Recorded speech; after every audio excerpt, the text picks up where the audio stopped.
Yeah, Marines still break the out of that theory.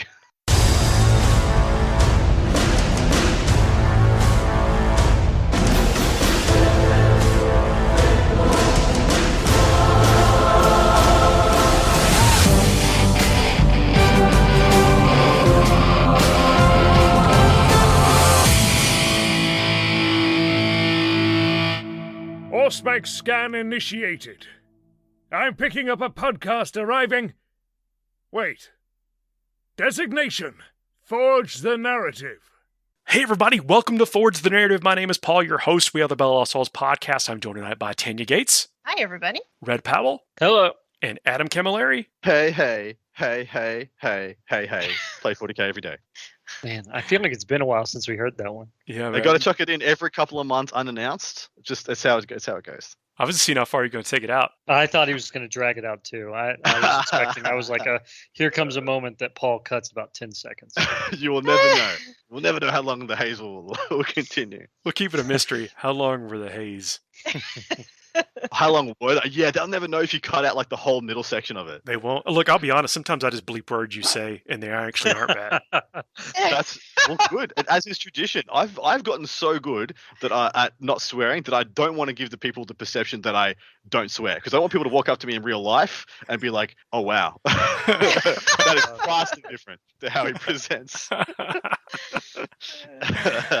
In this episode, I want to talk about a few things. We've had the AdMech FAQ come out that it's gonna change the world. Everything's gonna be cool. No, it actually is a meaningful update. But we'll get into what I like about it and get y'all's thoughts on it in just a minute. But it brought up a very interesting debate. I think maybe a discussion. Maybe debate's not the word, but discussion about what is core, and because the Iron Striders and the Dragoons lose the core keyword, which is important. But I've seen some people talk about, it doesn't make any sense that they lost core while some other unit, and they were talking about Dreadnought specifically, but that's going to be something to discuss, continue to have the core keyword. And that actually got me thinking about the composition of armies and what should be core, what is considered core, or what in the mindset of those armies, what would they consider core?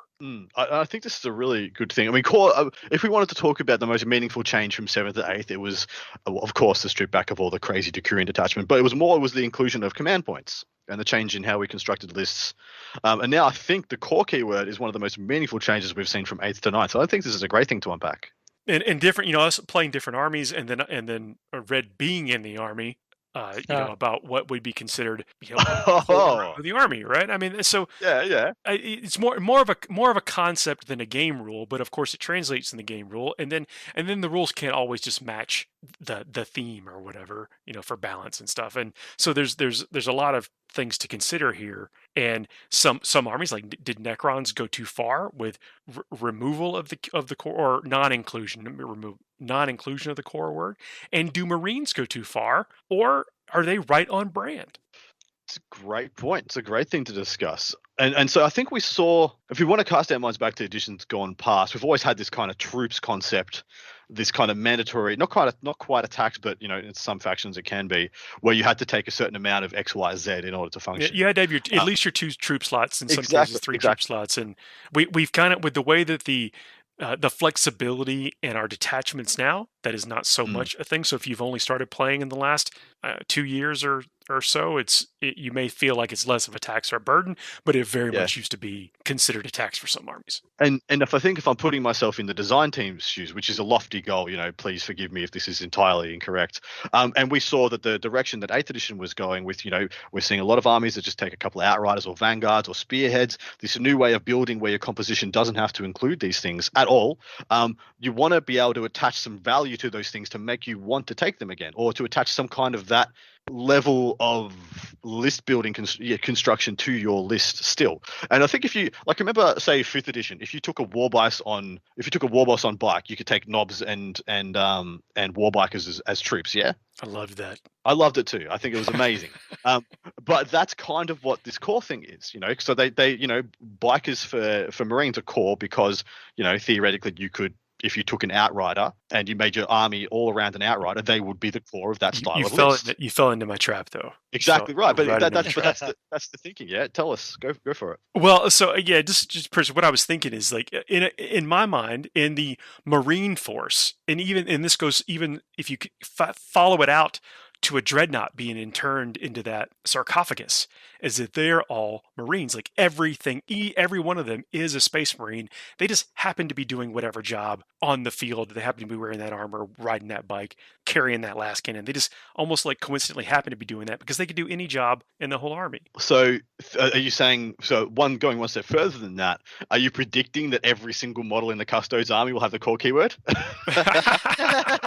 I don't know, but see, because that's where we start looking into like what is balance and then what is theme. It's interesting that you brought up like if you take this, then this becomes like core, because Age of Sigmar is still like that, right? Like if I look at my my Ogre Maw Tribes army, if I take certain HQ units or generals, then other units that become battle line. You still do have to take battle line in Age of Sigmar, and it seems to work quite well in Age of Sigmar. But for me, like if we like it's like you said, if you look at it in terms of like a fluffy kind of thing, then it does make sense for those units to become core. But if you make a system entirely out of what makes sense in the lore, what's the chance of it ending up being a balanced playing system?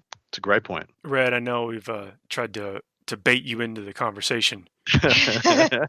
I'm not going to say that I sat in the corner on the whole core conversation just because Necrons have like 5 core units, but Aww. Well, I think if you go back several episodes, over a year from now, when we were talking about the whole core concept, I think it's a very interesting mechanic. I think it has a place. I think it plays in very well in some cases. And it's cool to see them thinking in the way, like with this FAQ, that, okay, if we take core away, what does that mean? What does that do? But then we go back to the Necrons, and I'm like, really? Only 5 of them get core, but then literally like everything under the sun in Space Marines does. And I know like that it's hard to compare in some ways because it does provide some different traits, character traits here and there. But you would have thought like if they're going to do that maybe kind of like what I think they had opportunity, and I'm not meaning to wish list by any means, but when you look at Dark Eldar, right? So they had the homunculus group, the covens, essentially the witch cults, and the cabals. Then you look at the Necrons. I think the Necrons had an opportunity that they kind of missed out on to capitalize. They did it a little bit with Canoptic, right? So like they had their core units, then they had Canoptic units. I think they also could have like played far more into the destroyer units for as many that they had, and they really didn't build into that synergy nearly as much as they could have. Whereas Space Marines just, explode across the entire array of units that have core.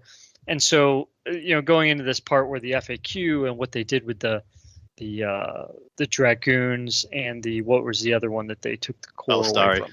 Yeah, the Irish Riders, the last or the weapon platforms, and the Lancers. Yeah, but we go back to it. I think that honestly, in this case, I don't think it really had that much of an impact.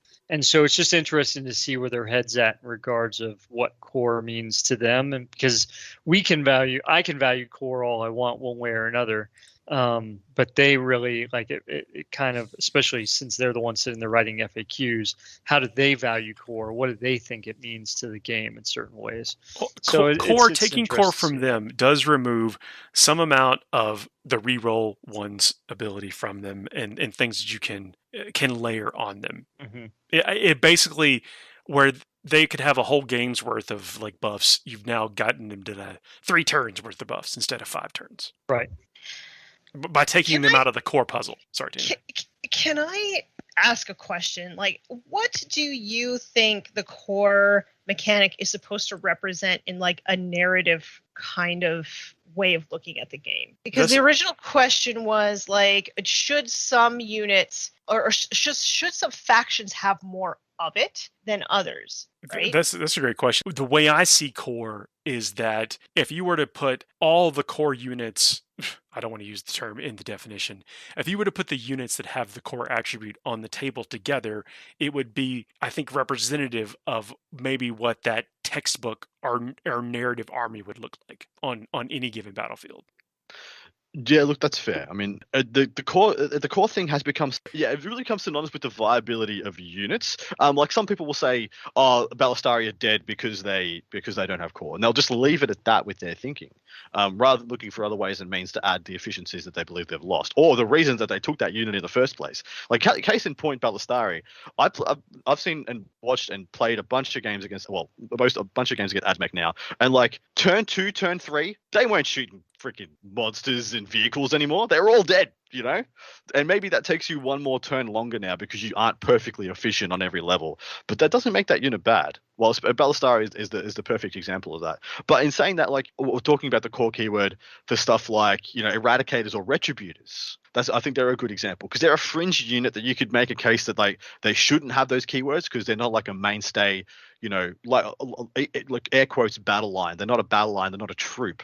So, you know, why should they have them? You know, you should maybe, you know, there's a case to say one unit or 2 units that you take, or the first heavy support slot you take and gets the core keyword, or maybe we have to make it arbitrary because it feels like there's such a have and have nots. And it's interesting to say that I feel like the have nots is only 3 books. The vast majority of books have like a perfect swathe of core options. Mm-hmm. Do you guys feel that way? Do you feel like there is a little bit of a have not, but there is far more that have than have not? So who would you put in the have not category? I'm interested. Don't worry, Necrons are still there, Red. It's cool. It's in my mind it's Necrons and Death Guard. That's it. Just those two. Those two out are of the the ones 9th that are edition ones that have released. out of the 9th edition codexes so far. I think they are the extremes of the have-nots, with Necrons being the most extreme, Death Guard a little bit less or a little bit more. And then for my mind, like a plentiful amount. Same goes for AdMech and all the Space Marines and Space Marine supplements. Is there a faction I've missed, Red? Do you think? Out of the 9th edition ones. And I'm sorry, what did you say about Space Wolves? Oh no, I think all the Space Marine options generally, all the Space Marines and the supplements generally have a good array because they come from a codex that has more than anybody else. So Sure. you know, by default, the supplements generally have a good amount. Yeah. And I think it's pretty much all of them, barring the 2 I just mentioned, Necrons and Death Guard. Death Guard not nearly as bad. It's mostly just because they only have like 2 troop choices and one of them isn't core. Yeah, that and they makes get that an Poxwalker balance. It's like a balance within a balance they're trying to maintain. Yeah, exactly right. And that's the restrictions that they've got. I mean, I'm assuming we're going to get possibly something similar for T-Suns with, you know, rubrics and Zangors, but I wouldn't be surprised if we don't. And you know, I don't want to speculate too much, but Yeah. yeah. So that's kind of where I was going, thinking of. I think that if Death Guard or any kind of indicator, I was concerned T-Suns were going to be the next ones on the line. Mm-hmm. But yeah, what do you think about that statement though? That there is a bit of a cliff between the haves and have-nots. It does seem like the importance of the core, either because of auras or targets for stratagems, is a defining element in codexes.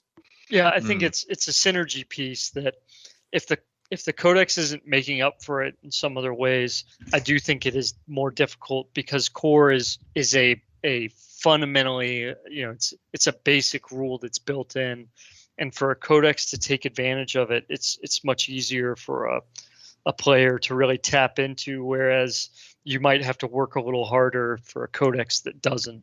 I'm not saying that that's necessarily, you know, a solid causational relationship there, but I do think that there's a lot of correlation there. With all this being said, and I don't want to take us too far off the. I think this is a great discussion about what is core and why is core. That's right. But nobody's AdMech list is changing, I don't think. No, not really. And if we wanted to talk about how good we think the FAQ was for fixing people's grievances, I think it was very even-handed. I think it was more restrained than we've seen GW at numerous times in the last couple of years. And it did address a couple of the biggest issues people had, but I don't think it has stopped the unstoppable. You know, I don't think it stopped the train. The train pulled into the station. It's off again. It's back at max speed. I mentioned, a little bit of this in when I was talking about the thing is that it has reduced the layers you can stack on things. It's no longer like, oh, well, see, you thought I was out of tricks, but I got this one more trick, and it goes to the whole game, and so you just don't gain any traction on them. I think it did a lot I think the FAQ was meaningful. But what I really like about it is that, like, I think, like you said, kind of even-handed, is it doesn't invalidate anybody's modeling choices or in time investment that they have put into the figures. They will simply be now more enjoyable to play against. I would like to say, what did Dragoons do that offended G-Dub so much? Why? Why do this? You to just them? talked about him too much. You're like, perpetual motion. That's got to get hit with the same nerve. But it makes sense. I mean, it would be really wonky. I think you said this in the pre-show. It would be really wonky to have Iron Striders lose the keyword, but not have Dragoons. But I just feel bad for Dragoons. So this is a question for everybody. Is it? I mean, when something like this happens, do you then do Cerberus Raiders become more desirable? Which they're already desirable. It's probably a poor example. Do the what's the flying ones? The Teraxi. Yeah, the Teraxi, did they become more desirable? Do the Sakaran Infiltrators and Ruststalkers become more desirable because they have the core keyword? Honestly, nobody plays AdMech in my area, so I don't have any experience to answer this question. Oh, so everyone's moving to where you are now. Yeah, absolutely. All the AdMech players are rubbing their hands together. No green no pass. AdMech allowed. Just stay where Put the you sign are. up on the main drive into town. But we don't want to build any stigma around AdMech players if you're playing AdMech. No. I mean, I'm a player. I play AdMech. Yeah, Paul. And we shouldn't do that as a community. We shouldn't demonize people who play what they want to play. It's their game just as much as. Oh no, I don't even fault people for taking that value. And we talk about like how to find the value in codexes. I mean, just sometimes it's a lot more obvious than others. Yeah, that's. But for what you said, I think this is a bit of a goalpost shifting moment for AdMech. I do. So my concerns currently are mostly around the Book of Fire and the power that we've yet to see really make an impact that is in there. And it is significant. It's significant, guys. If you're a budding competitive player or somebody who likes to stay ahead and know what you're in for, jump on top of that. You're going to be seeing a lot of it prevalently. And you're absolutely right, Paul. It's going to really shift the goalposts in what I think was I hate to use the term Tau, but it was more of a defensive shooting castle. And it's going to spread them out a bit more, make them take more of a diverse element of choices, which I think is good. I mean, you and I, we commented on some stuff on the Thursday show. There's a gentleman who took 140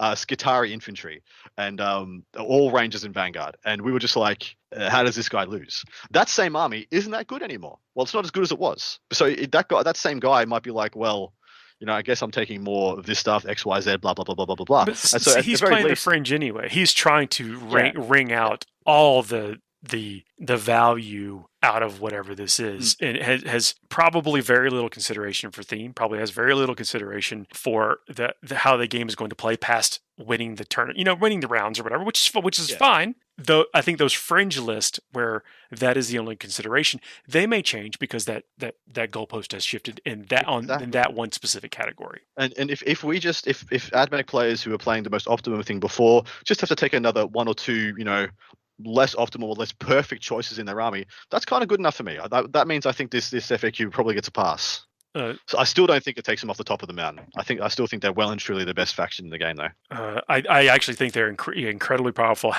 There's so many tools in the book. The same way that we've, I think we actually did talk about this on the other show. Was that there's depth in the Adeptus Oritas, there's a depth in the Drukhari, and there's an extreme amount of depth in the AdMech that not everyone has experienced yet because the top layer of prefab was so accessible. There's a lot to be discovered, and going to this Book of Fire, with the Army of Renown in there, potentially impacting some of these units we were just talking about.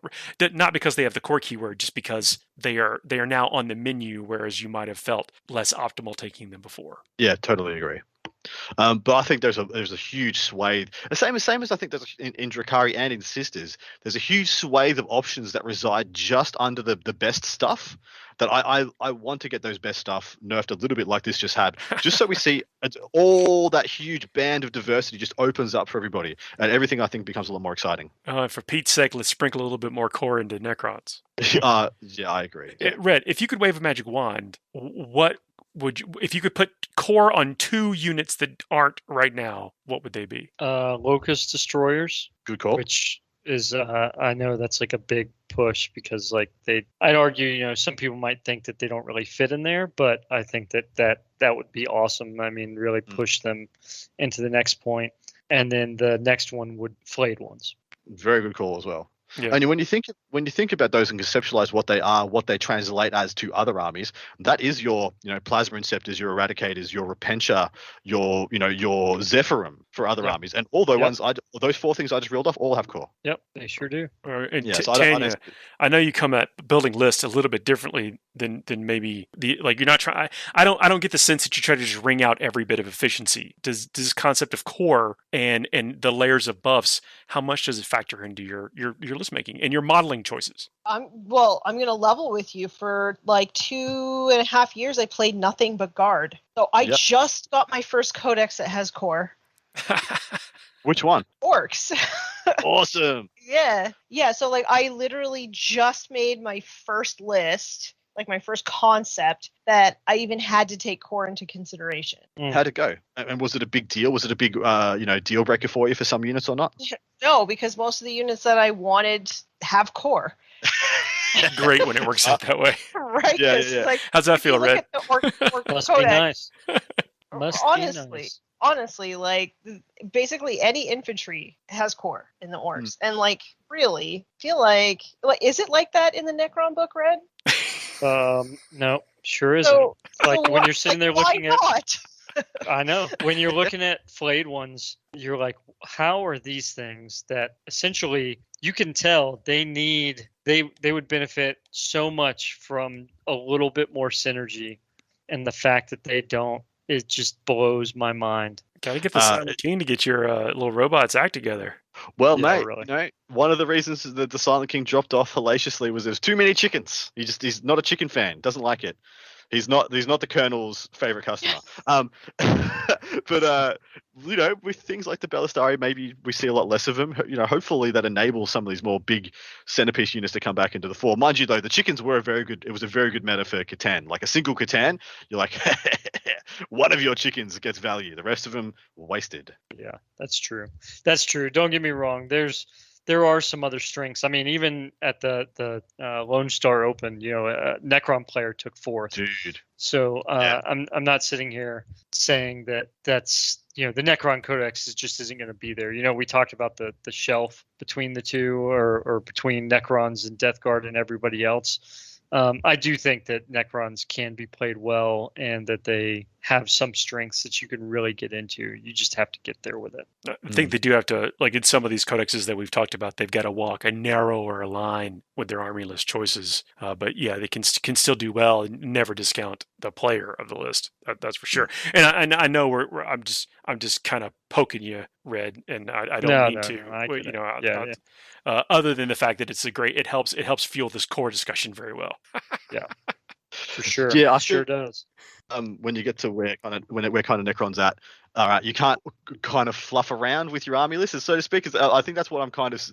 I don't know if this is a term that's going to get picked up, and hopefully it doesn't. But yeah, people kind of have some fluff in their list, and by fluff I mean some unoptimal choices that are there for a specific reason, apart from theme something desired. Personal Preference. Or Cool. exactly. Well, in Paul, in your list, it might be the Castellan robots. People would look at those and be like, "Oh, they're not as good as X, Y, Z. Why do you take those?" And Paul's just like, "I like them. They do what I want them to do."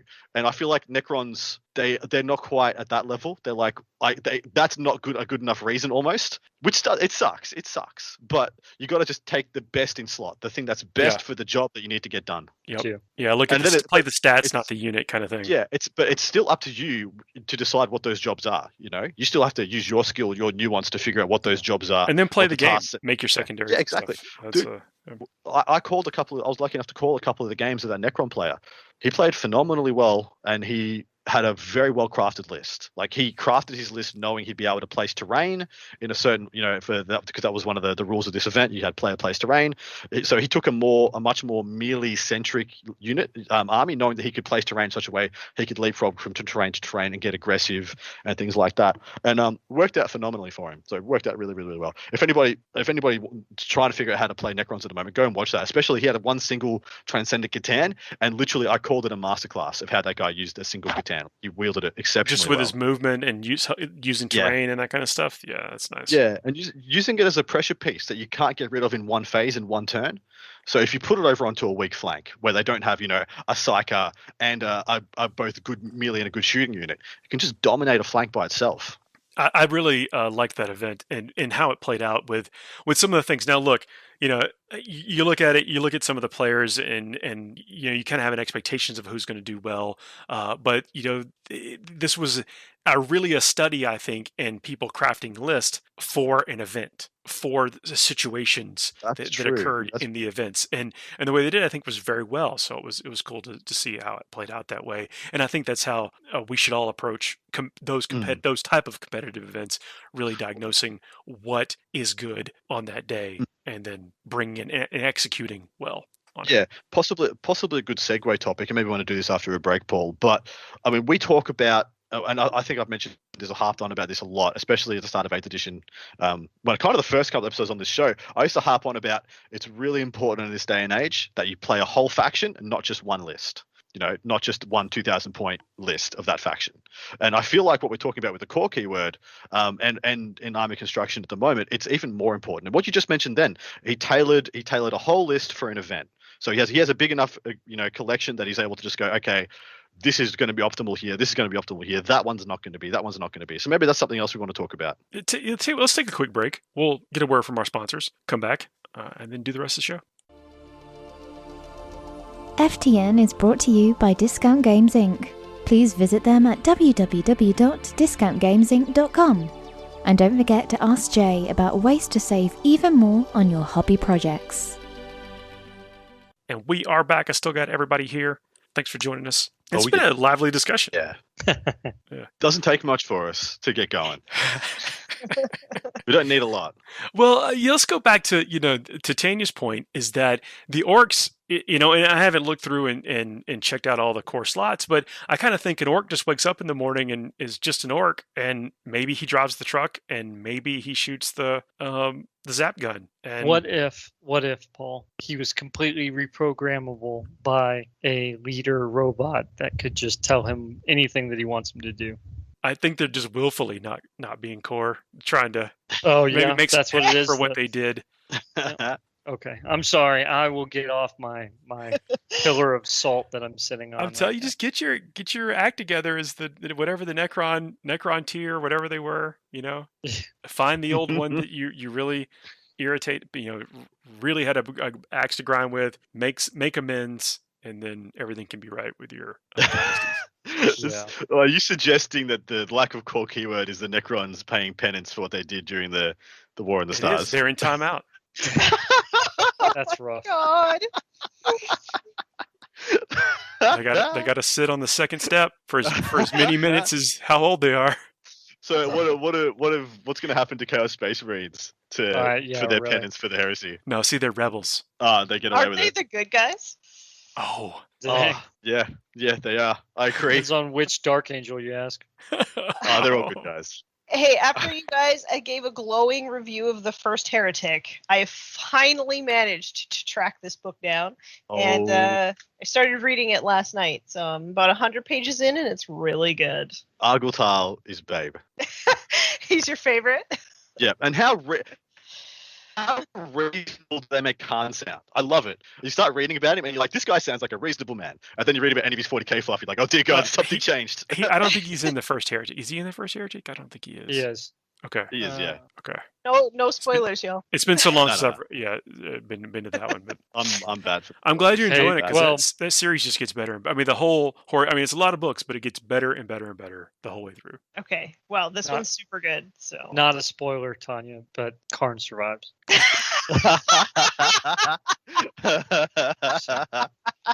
Just saying. I don't think that's really a spoiler, but I was just making sure. Sure. If you were worried, he makes it.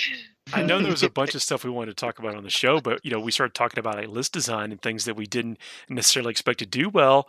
And you just mentioned Khorne, so I feel like we can mention like Lord of Skulls. Actually had a decent showing this past weekend. It wasn't just one. It was two. Well, so the reason I'm mentioning it is because some there's a lot of chatter. I think if you were just to look at some comments or maybe some anecdotal evidence, is that the big models just simply can't exist right now because of things like Iron Striders and that kind of stuff. But it seems like maybe they can. Well, Maybe. I certainly think they can. I mean, I do think there is a lot of pressure on you to play perfectly with these big models just because of how many points they are. But that's always been there. That's always been there. If you took the only time that wasn't there was the Castellan, because you just however many CP I needed to make this thing not fail me. That's it. Yeah. What do I need to what do I need to throw on Yeah. the table right now to Exactly right. to remove all these models? But if you want to play Knights at the moment, you got to play some pretty perfect 40k. But in saying that, if you can, you have a great chance into a huge swathe of armies. And maybe they're another one that's getting like a backhanded buff by the dint of like the Ballistari possibly declining a little bit. Yeah, well, again, it's that extra couple of rounds. I think that they're not going to benefit from some of those rerolls if you wanted them to. That I don't think it's going to make all the difference, but I think that those rounds where they would have been firing it above full capacity, they're going to be basically relying on their 3+. So they're still going to hit a lot, but they're not going to hit. They're not going to be as reliable, and I think it's going to make some of those models live longer. Have you looked at the Gorkanaut and Morkanaut and Stampa? I have. I'm not taking them in my list that I have started crafting, but they look awesome. And on top of that, you can also make them faster, which was always sort of like Is it because they're also core? A core Lord of War. They look mighty core to me. Collective Reach. Yeah. When I think what is representative of an orc army, I do think they should have Stampas and Gargants.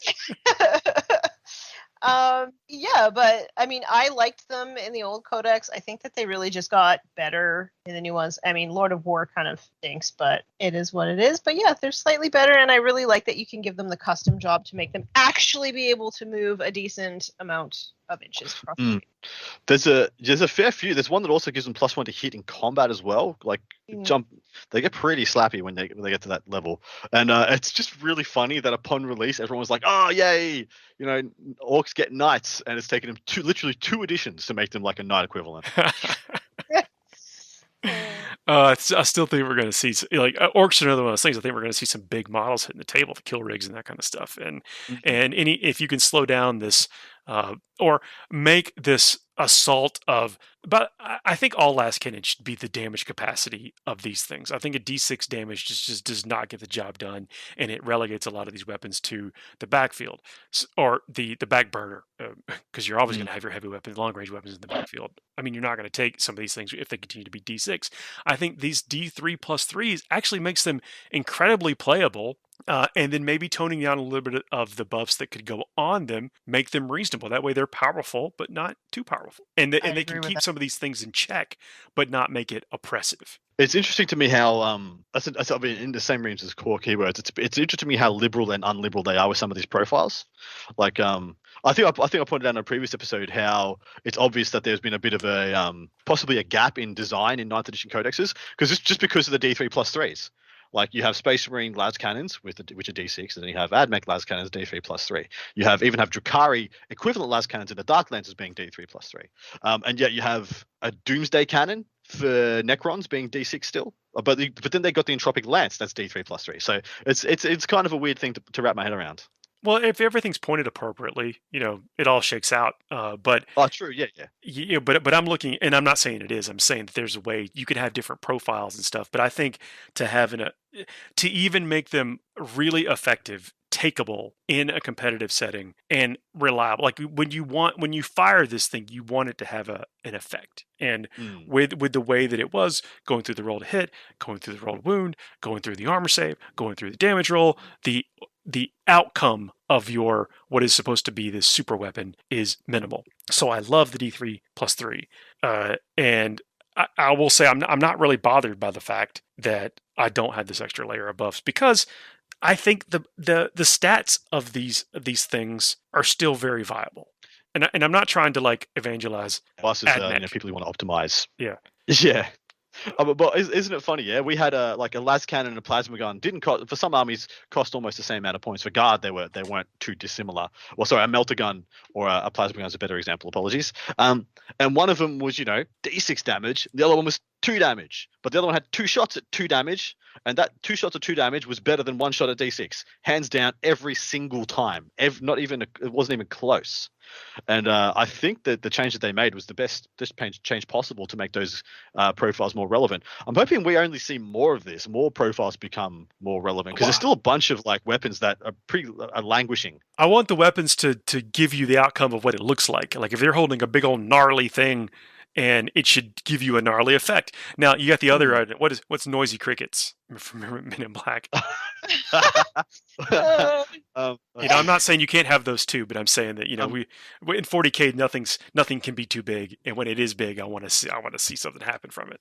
Is it an Inferno pistol? Is the closest thing we got to noisy crickets? Yeah, that may be it. Or probably a relic. Probably a relic. No. So the what is it? The tech priest or Dominus or whatever has the pistol that does mortal wounds. The Serpenter, Volkite Serpenter, I think. That may be it. He basically he's he's walking around on his cane, and then if you get close, he will absolutely cap you.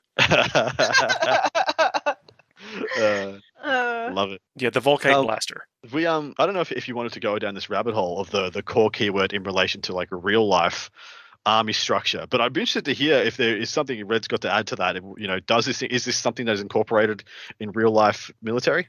I mean, yeah, I think when you take it something like that and you look at kind of where they're going with it, that's where, to a point, when you look at the Space Marines, you kind of get it because of the way that they train and they go through.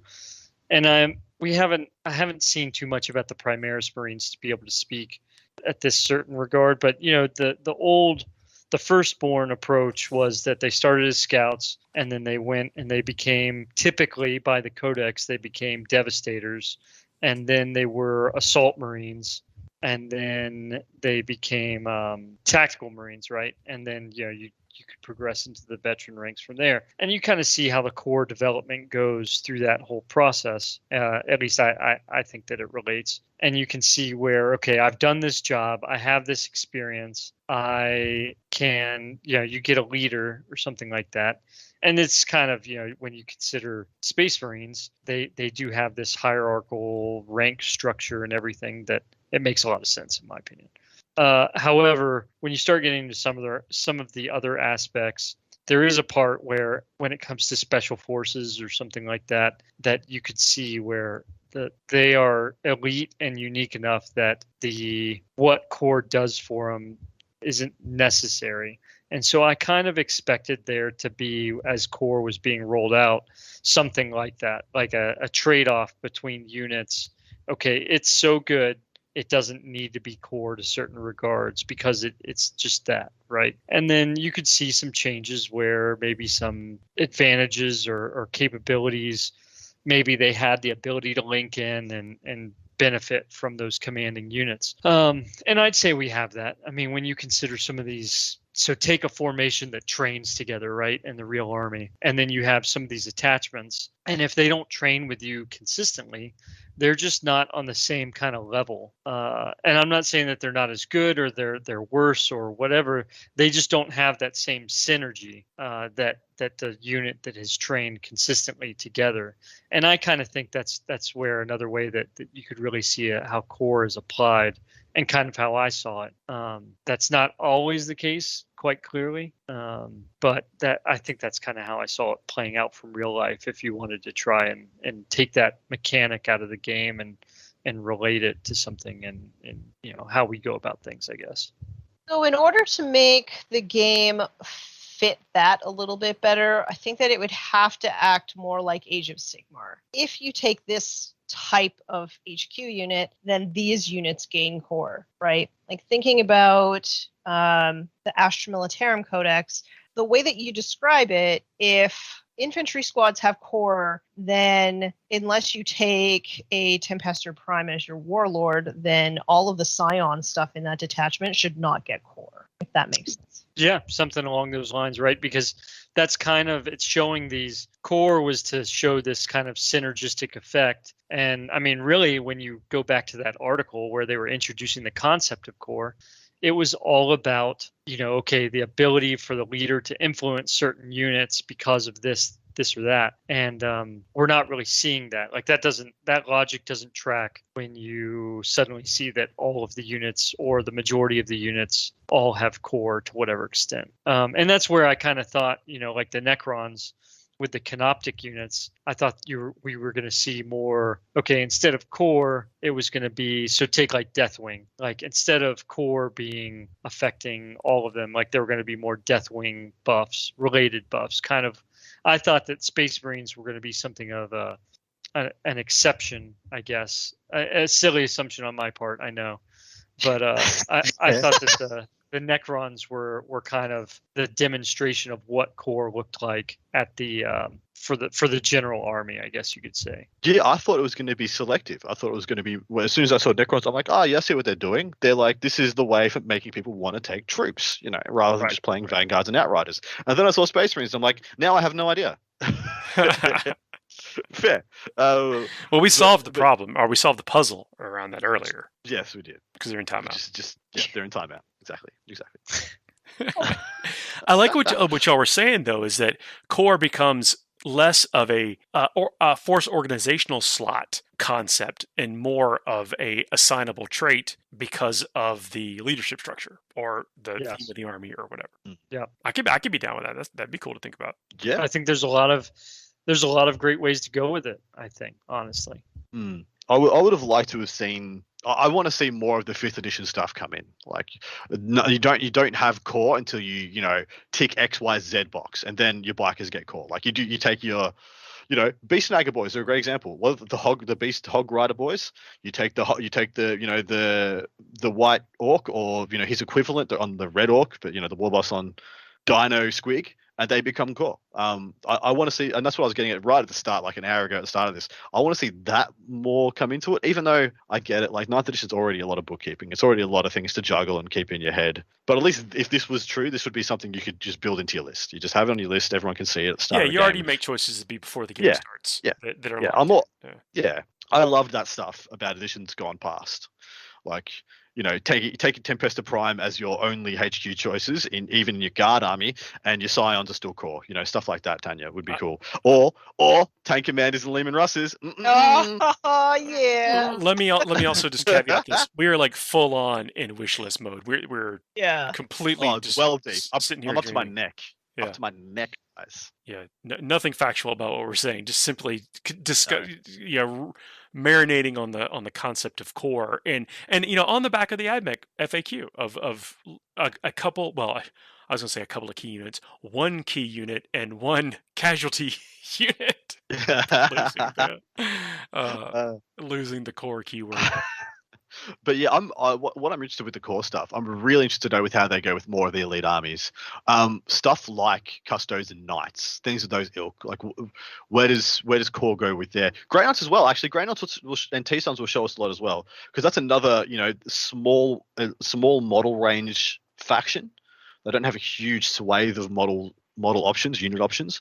So it's interesting to see if that's going to be a definitive thing as well, because that might be the issue with Necrons. Even though, like, in the Indominus box gave them like, a third more of their line, they still don't have anywhere near as many unit options as a lot of other factions. So maybe core is a percentage of faction, and then if that's the case, it only doesn't make sense for Space Marines. I say the Marines still break. Yeah, Marines still break the out of that theory. That's okay though. I think it makes a lot of sense for the Marines, and it's. I don't think it's come up to where anyone feels like it's egregious. Red? You think so? When every dreadnought that comes out, you're like, are these dreadnoughts going to be core? Oh, yeah, okay. Oh, cool. It's a regular Marine. Well, this just means your faction should get some dreadnoughts, Red. That's your fault. Yeah. I he's not wrong. So it would be a robot inside of a robot. I feel like, I was going to say, I feel like the whole race, the entire race is just dreadnoughts. But... Yeah. Those destroyers are pretty beef. Yeah. Oh, how good would that be? It was just like a a destroyer inside a destroyer inside an arc or something. Yeah. Like, they could really make it. I mean, well, so the closest thing you got to dreadnoughts would be like the Forge World centipede things. Yeah. What are they called? I mean, like the stalkers, kind of like. I'm taking this well down the beaten track now, so let's not go there.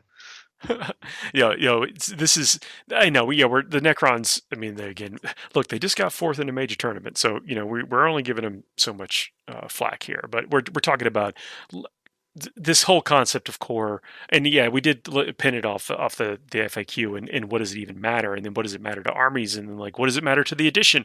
I don't know that we've solved any of that, but it's been fun to talk about. It has been fun. Great discussion. This, Yeah. I don't know how long this is going to come out yet, but it may be a little bit shorter show. We're recording on an off day today, so I really want to thank everyone on the show and your flexibility for doing that, taking time out of your weekend. As we revealed, this is after the FAQ is dropped, so this is on an off night for our recording. But this has been a great talk. Before we wrap, anybody working on any hobby stuff? What's on your painting desk? What's on your next tournament list that you're working on? I am working on 17 Store Boys. Nice. 17 specifically, or you already got 3 done? No, I was given a box of goodies from my boss, and in it was 17 Storm Boys. So I was like, I'll just paint all of them at once. Providence has decreed you shall never run 18. Get you a Zach Struck or whichever, and there you go. Adam, Red, y'all working on anything right now? So I moved house about a month ago, and I've been very lazy and have not set up my painting station. I've got one more Eradicator out of 6 to build, but I don't think I'm going to be using them. I've been thinking about them as I've been sitting here. I think I'm going to take a break from Marines, and I might paint some Knights. I've got 3 unbuilt, brand new in box Knights that I've had sitting there for over a year, and I just feel like just going to paint some big stompy boys and take a break for a bit. That's nice. You can get real creative with those. All the panels and armor panels and that kind of stuff. Yeah, I'm really excited. I want to do some marbled panels. I want to do some flat white panels. I got some beautiful. I'm going to use the Custody transfer sheet on them as well. And so I want to do some nice, beautiful white panels with some beautiful gold transfers on it. Got a lot of plans. We'll see how many come to fruition. Nice. Probably 2. Yeah, I mean, so I'm still staring down the barrel of a lot of these Rangers and stuff to get them all done, and then bouncing back and forth between some death guard stuff. So that's on my desk, and I've been taking little breaks, doing little one-off little things here and there. But I gotta motivate myself to get on the horse with some of these stuff, or else these long coats don't paint themselves. Red, you doing anything right now? I have about 70 bases in front of me right now that I have to pin these models into. And that is, we've talked a lot about, planning and whatnot. And so I just have to make sure that I don't, I appropriately pace myself and don't burn myself out doing this. I'm really looking forward to it because once I get these models on, I can get a lot more work done. You feel like you've really accomplished a big chunk of the work. Yeah, once I can do that, it will be quite the accomplishment for me. Wonderful, man. Heck yeah. Well, again, thanks y'all for taking the time. Thank y'all for listening.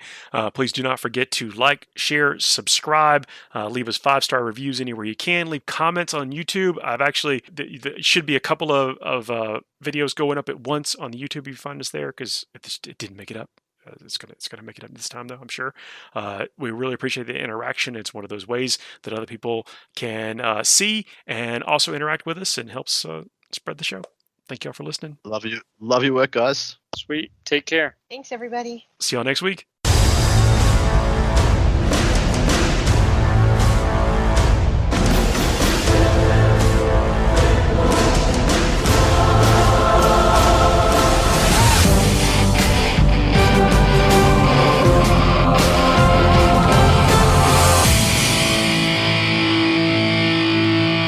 Auspex scan is clear. I think they're gone. For now.